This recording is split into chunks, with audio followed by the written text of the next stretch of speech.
Well, let's move away from Ondo State to some very interesting story, and one that concerns River State as a major story of the day. River State has recently become a hotbed for elections in Nigeria after the court's decision to reconduct some elections first conducted in 2015. It took about 3 attempts by the umpire to conclude most of the polls, and even at that, the one in Eche is outstanding now. A lot of violence was experienced, injuries, deaths, and tension trailed the conduct.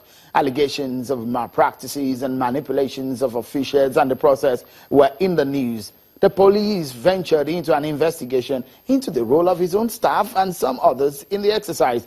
And weeks ago, the Joint Investigation Panel, which probed the legislative elections in River State, alleged that the state government bribed officials of the Independent National Electoral Commission with 360 million naira to rig the poll. The panel stated that it recovered 111.3 million naira from 23 INEC officials who confessed to have received the money from the River State government officials to manipulate the December 10, 2016 rerun polls in the state. The panel, which presented its findings at the force headquarters in Abuja on Tuesday last month, one of the Tuesdays in last month, indicted 6 dismissed police operatives for misconduct and misuse of arms during the polls, contrary to the provisions of Force Order 237. The errand operatives were said to have stormed the Port Harcourt City Council Secretariat and prevented the movement of election results of MOR polling unit to the appropriate collation center designated by INEC in disobedience to senior officers presented. Let me remind you of what the senior police officers said when this press conference held last month. However, some cases of misconduct on the part of electoral officers and law enforcement agents who unfortunately allow themselves to be compromised in their line of duties and deserve to be disciplined appropriately. Consequently, the sum total of 111,300,000 was recovered by the panel from electoral officers, 23 of them, out of which of 360 million was given by River State government to them.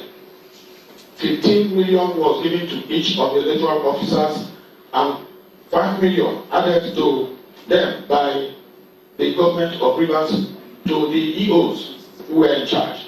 The finding of this your panel, I believe that we are going to see an end to this kind of misconduct by all the various individuals that are involved or indicted in this investigation.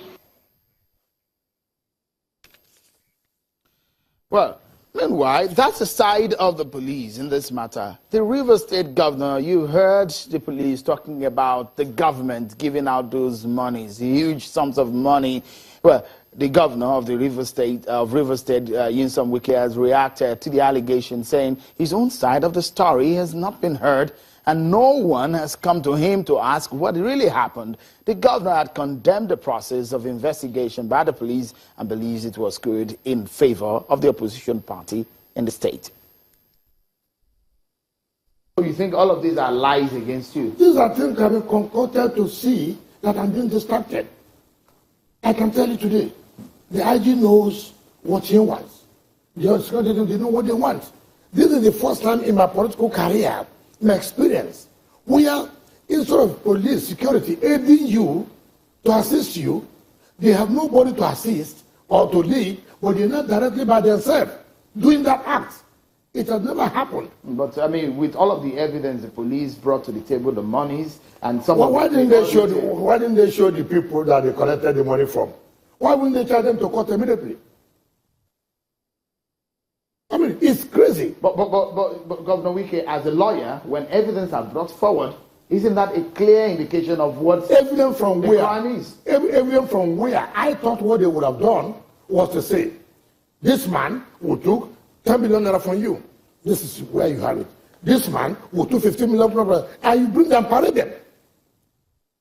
Did they parade anybody? Well, some of the security officials working with you have been laid off after being investigated. Even what happened?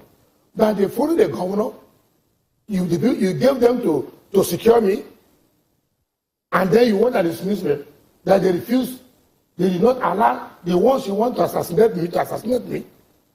I mean, take for example. Someone wanted to assassinate you. But I have said it severally, that an attempt by the police to assassinate me, and that was what they would do on my 8th, 1 week to the election. When you withdraw aid to the governor 1 week to the election, what's the implication of that? What are telling the world? Well, that's Governor Wike's side. He said that he's not been given opportunity to speak on this matter, and this investigation is just one-sided. But yesterday, INEC released its own report, and this is the finding of the electoral umpire.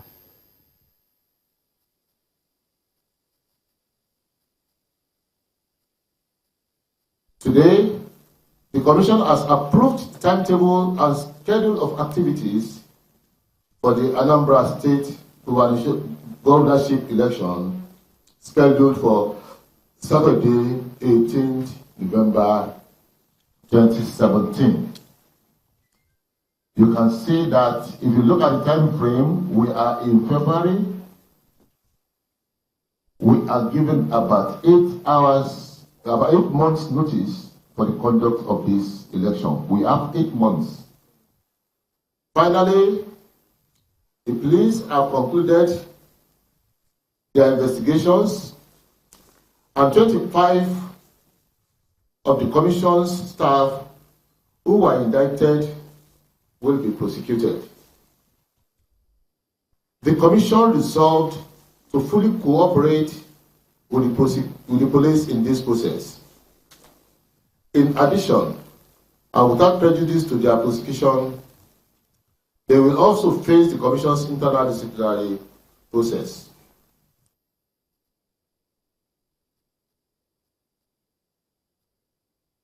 Well, now, that's the background to this matter. Let's now get perspective to it. Joining us now is Mr. Oluwole Osazi Uzi, INEC Director of Voter Education and Publicity, joins me now. Many thanks for coming on the program. Thank you for having me. Good evening. Very interesting. Some clarity, though, before we go ahead. The police says that 23, they recovered those sums from 23 INEC officials. INEC says it is 25. No, we did not say that there are 23 electoral officers and 2 others that will appear.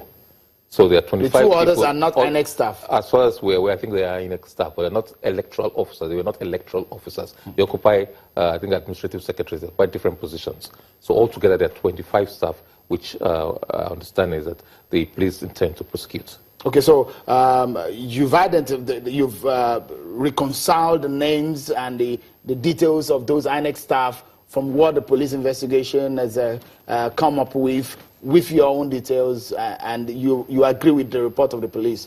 Well, it's not a question of agreeing with the report. We're not privy to the investigation. The police carried out its own investigations, and it will appear prima facie they have indicted several staff along the line. So there are allegations against those people, and because there are allegations, they have to be taken to court, and they have to be proven against them. Don't forget that the background to this is that the police approached the commission and said, look, we're going to investigate this thing. Can you supply us certain materials, certain information, and can you release certain staff to the police or the special panel? It's actually a special panel consisting of the police and the SSS set up by the Inspector General of Police, and we readily cooperated. We have been cooperating right from day one on this. So INEC did not do his own investigation into this matter? It did not do investigation into criminal allegations. It carried out an administrative panel. The report you had yesterday was an administrative panel of inquiry undertaken by INEC. Absolutely. So you find that you have a common standing with the report of the police? Yes, there are areas of common standing, but there are also areas of differences, actually. Which area did you discover that is that INEC differ from? There were allegations of taking money, but apart from that, there were certain conducts which were unprofessional, which amounted to negligence, which amounted to misconduct. And that's a nebulous term, that's an elastic term, which includes a lot of administrative breaches, which gross misconduct is a very, very serious offense under our terms of engagement with the commission and the staff. So they don't necessarily tally with the police in the sense that some of these things are criminal, others are not criminal. So as for the criminal aspect, the police have done their own bit, and they want to take it further. As for the administrative aspect, we have, the administrative panel has done its own bit, and they've indicted some people. All right. Mr. Oluwole Osaze-Ozie will be giving us a benefit of what INEC is doing on this matter and the effect of it. But that's going to be more on that when we return from this break on the Rivers Rerun Outcome and the Police Report. Join us again.